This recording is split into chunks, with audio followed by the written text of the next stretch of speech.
nada em outra escola. Exato, e não tem tempo para escutar o seu aluno, né? Tem que ter tempo integral, professor. Exatamente. Você não é simpatizante, não foi simpatizante daquela proposta feita pelo governo do Rio de Janeiro, do seu Brizola, que fez um monte de bobagem, mas essa ele acertou. Do tempo integral, eu acho Darcy interessante. Ribeiro Ciepes. Eu acho muito interessante. Não era fantástico se aquilo? Se você tiver uma Aquilo não foi situação pra frente, pedagógica né? De qualidade, é muito interessante. Você Fica na escola, permanece lá, convida, vai para casa cansadinha para tomar um banho, ver os pais, dar um abraço e dormir. Exato. Mas então, Cassone, eu penso assim que na verdade, a criança acaba reproduzindo esse modelo, né? E muitas vezes a inquietude que é apresentada pela criança, na verdade, não tem um fundo neurológico, né? Ela reproduz o que ela vê na família, em casa, a própria escola com essa correria, 40 minutos de uma aula, depois você vai para uma outra aula, já pega os materiais para caminhar até um outro espaço onde você vai ter uma outra aula. Então, na verdade, acho que a sociedade produz a patologia e depois medica. Porque é meio ela isso inventa a acontece. doença e vende remédio. Exatamente, né? A indústria farmacêutica agradece. A indústria farmacêutica está cada vez Né? mais, né? É o que diz os profissionais médicos, a gente conversa com alguns, tanto aqui quanto na Rádio CBN, eles dizem, olha, essas coisas de depressão, isso para vender Prozac é uma beleza. Pois primeira geração. E a pessoa que vai lá fala assim, você já conhece tal remédio? Nossa, eu importei esse remédio, é uma beleza, tenho dormido bem, resolvi todos os meus problemas. Somos consumidores mesmo, né? Professor, para a gente fechar esse primeiro bloquinho, né? Porque eu só queria terminar, Cassone. Termine, por favor. Não dá para ser reducionista numa situação dessa. Existem crianças que realmente necessitam durante algum determinado tempo. A questão dos hiperativos que você falava, né? Da medicação. Agora, o que a gente vê nos Estados Unidos, na América do Sul, na Argentina, no Brasil, hoje são milhões de crianças tomando medicamentos. A sociedade brasileira é uma das sociedades que mais se automedicam. O adulto tem esse livre-arbítrio de ir e comprar o seu remédio, né?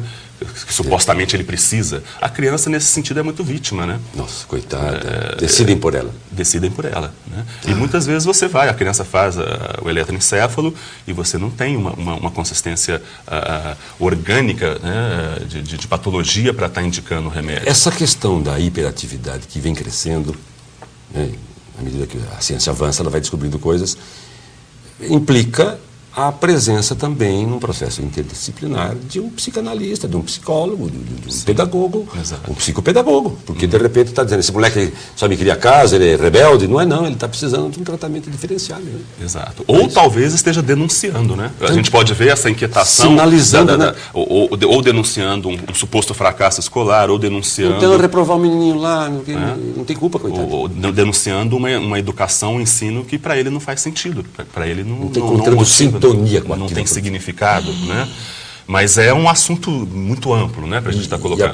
E apaixonante. Agora, eu sempre digo aqui, quando tenho a oportunidade de conversar com profissionais do seu nível, que a escola ficou o espaço menos prazeroso da vida moderna para essas crianças. Tem shopping, tem internet. Então, esse é o grande desafio. Como fazer esse espaço? E aí você vai dizer, meu filho, vamos colocar o lúdico imediatamente, porque senão não tem outra saída. Muita atividade, muito segmentada. E acho que é isso que tem tirado um pouco o prazer da presença do aluno na sala de aula. Especialmente da leitura quando ela é imposta.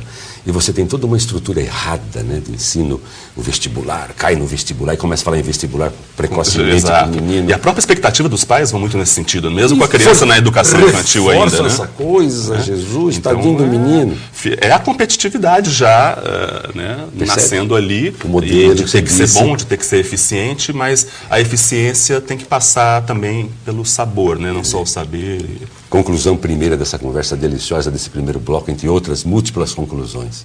A escola não está adequada para preparar essas crianças. Ela está falhando muito. Ela está na busca, né? E falha-se muito nessa busca. E falha. Viu?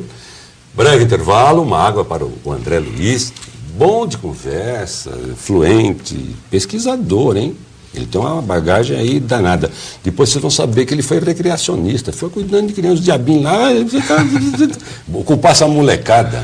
Ele tem uma cancha danada e tudo isso ele transforma em trabalho profissional moderno. Então, uma grande contribuição. Segura aí, não mude de canal, daqui a pouco tem mais André Luiz. Até já.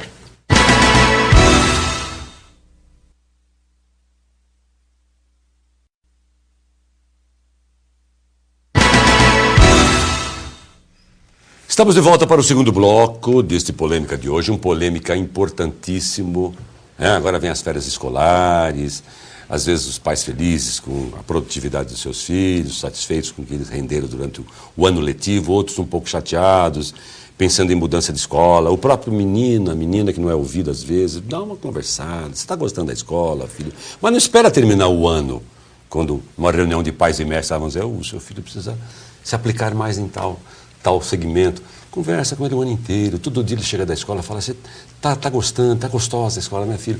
Não é importante, professor? Eu estou conversando aqui com uma autoridade nessa linha, o André Luiz de Oliveira, que é psicopedagogo, tem uma larga experiência nessa área de educação infantil, e nós estamos aqui nos aprofundando em alguns aspectos e fazendo até algumas acusações no bom sentido pedagógico, que a escola está precisando correr, né, e atualizar-se em relação a essas substanciais transformações que ela está vivendo. Para tanto, professor André, nós precisamos investir certamente na nossa formação de professores. É isso, um capítulo que você gosta muito, está aqui na página 15 do seu livro, você fala isso. Livro que o Nelsinho vai mostrar. Você já vai dizer onde achar, porque se lançou faz dias. Infelizmente não pude ir ao lançamento, apesar do convite da Ana Marta, né, que nos sugeriu o tema e acertou na mosca. A Ana Marta não erra, ela só dá pautas quentíssimas. Então está aqui, né, tem até o prefácio do Guilherme Davoli, que é um psicólogo brilhante, escritor também. Você está bem de parceria aí. E olha, esse livro, gente, é interessantíssimo, ele conta muito da vida dele, de família, etc. Depois ele elenca os jogos corporais que ele bolou, uma criação dele. Isso eu achei mais interessante do livro. Quer dizer, é um subsídio extraordinário para nós professores, especialmente os que atuam na área de educação infantil. Mas vem me fala dessa questão da formação desse professor, do investimento nessa formação do professor.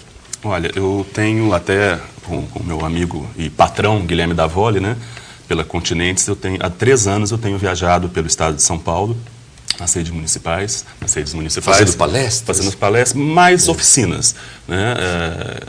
Oficinas de 3 horas, trabalhando justamente a questão do jogo corporal, do teatro, de diversas linguagens, né, como motes para aprendizagem. Você faz com educadores, com professores? Com educadores, Boa. De educação infantil, berçário, educação infantil, enfim, né? Bacana. E eu tenho ficado muito feliz, assim, a gente tem tido assim, uma receptividade muito grande das professoras, né, com relação às oficinas. Até tem aquele lance de assinar, né? Um tempo atrás você fazia uma oficina, pessoal, posso assinar e ir embora, né? Hoje você tem realmente um padrão diferente. Eles não assinam mais, não vão embora. Não, às vezes nem assinam, mas ficam a oficina inteira. Qual das duas revistas, se veja o época, até comentamos no Conexão Ribeirão aqui, da ausência dos professores, das faltas. O Brasil é campeoníssimo em ausência de professores em sala de aula. Atestados médicos, chega a faltar 54 vezes por ano. Né? Quer dizer, isso em prejuízo do resultado final.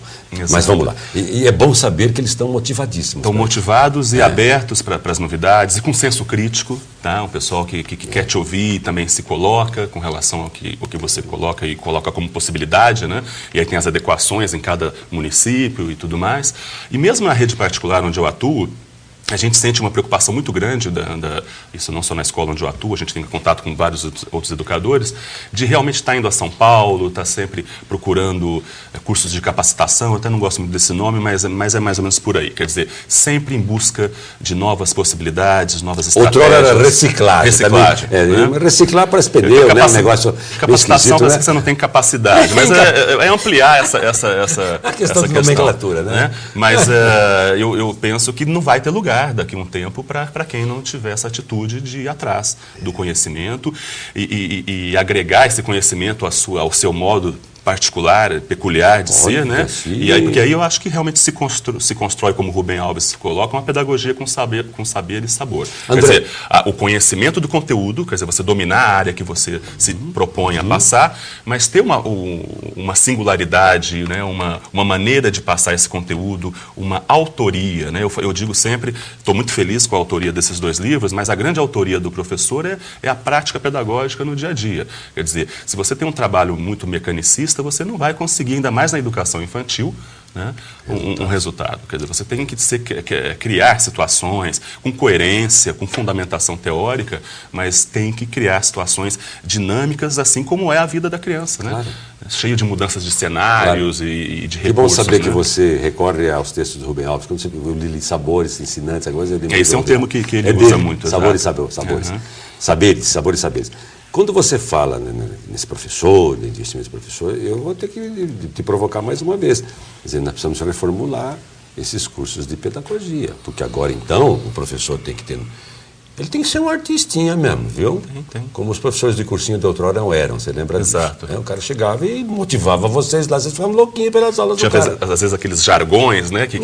Lembra? Que serviam para chamar a atenção. E cada professor tinha seu estilo próprio. Não é um pouco disso que você está dizendo? Exatamente. Quer dizer, ele tem que ter noções de teatro, ele tem que ter noções de canto. Não é só chegar lá e cumprir o conteúdo programático. Exato. Precisamos reformular os cursos de pedagogia, então, professor. Essa flexibilidade para estar transitando os cursos e lançando de pedagogia, mão, né? agora tem nível superior que forma professores para ensinar no ensino fundamental, precisam ser repensados. Então. E a educação infantil, nesse sentido, fica mais prejudicada ainda. Né?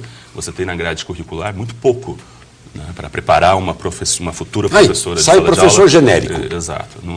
Até nesse sentido, eu penso que os magistérios eles cumpriam mais essa função. Eu ia chegar aí com relação à educação infantil. Aquele curso de 2 anos, saem professores excepcionais, alfabetizadores, inclusive. É gozado isso, né?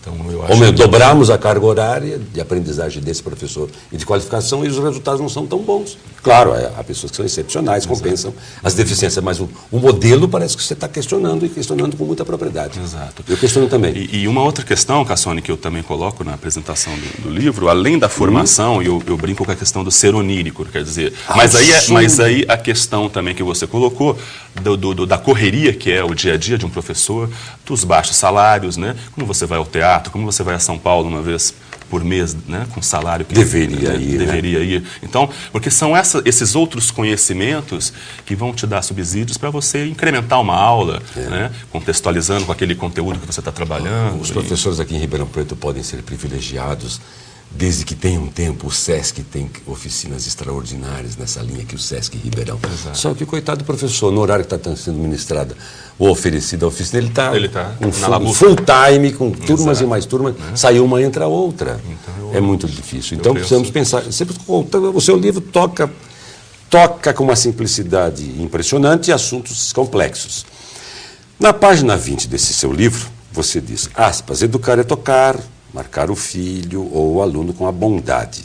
Aí cita uma psicanalista, que é Inês Lemos, e ela se reporta a esse gênio chamado João Guimarães Rosa. Ele foi mexer com a literatura, que bom. Né? Então está aqui, e eu quero ler o que diz aqui a Inês, na página 20. Você transcreve o que ela diz, aspas. Guimarães Rosa toca a essência do ato de educar, ao fazê-lo em consonância com o ato de rememorar. O que lembramos, temos. Filho que se identifica com o pai tenta imitá-lo, como o cavalo de Riobaldo. Grande Sertão Veredas, né? Cavalo que ama o dono, até respira do mesmo jeito, diz o velho João. Que legal isso aqui. Traduza numa linguagem bem acessível para mim. Eu posso contar uma pequena história? Pode e deve, você é um contador de histórias. Porque, né, eu te pedi várias, você vai contar uma pelo menos. Essa colocação da Inês Lemos e do mestre, né, na verdade, ela vem depois de uma pequena história que eu coloco no livro a respeito do meu pai. Meu pai foi professor de cursinho. Juba, né, famoso professor Juba. Vestibulares. E eu realmente não tinha a mínima aptidão e mínimo interesse pela área de exatas. E aquela história de cursinho, de vestibular, o pai um pouco... Você deu um pouco de canseira para a família, Dei um pouco de canseira. eu transitei ele pelos cursinhos da época. E ele muito preocupado, falou, poxa, nós sempre passávamos as férias de julho na fazenda do meu avô. E nós fomos para lá, e ele sempre levava os materiais dele, né, sempre fazendo suas pesquisas e tudo mais, e eu percebi que naquela feita ele levou umas apostilas, as minhas apostilas, né, do cursinho que eu fazia na época. Isso foi marcante em sua vida, hein? Foi. Você conta no livro. E aí ele foi e falou, não, André, nós vamos aprender cinemática. Eu falei, puxa vida, eu adorava andar a cavalo, deitar na rede, ler um livro, um romance e tudo mais. E os 3 ou 4 dias, né, uma aula teórica, e aí eu coloco nesses termos mesmo. A grande sacada do meu pai foi lá pelo 4º ou 5º dia, eu também estava aprendendo a dirigir, ele pegou a nossa variante bege, e falou, poxa, vamos fazer uma aula prática, né? Que o Frenê chamaria de aula passeio, né? E saímos, né, na variante, né? E num primeiro momento, numa reta assim, eu já com dificuldade, que eu estava começando a aprender a dirigir, de trocar de